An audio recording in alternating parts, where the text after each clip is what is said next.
amigo de alta categoria, fazendeiro e empresário, amante da poesia, neto de Agenor Brito, o grande Marcelo Brito, no estado da Bahia.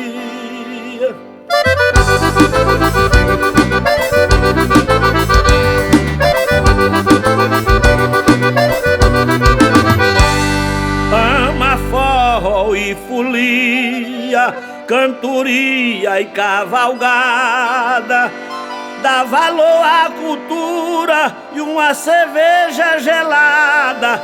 Filho de Wilson Brito e a prefeita Tete Brito é sua esposa adorada.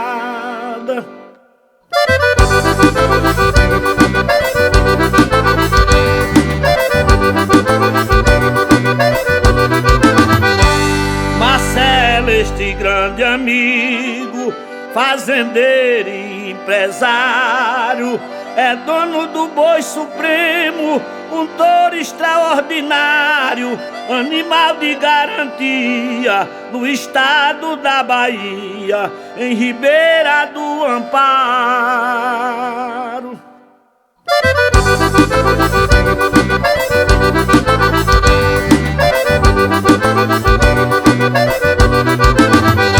Marcelo é proprietário, grande criador de gado, na fazenda Marcelinho, lugar rico e sublimado, lugar bonito e seguro, só cria Nelore puro, é o maior do estado.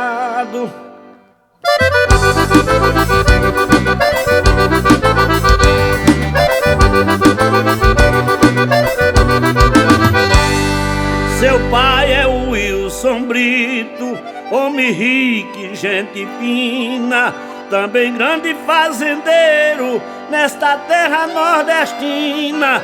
Fazenda Alto Bonito, do senhor Wilson Brito, na Bahia em Adustina.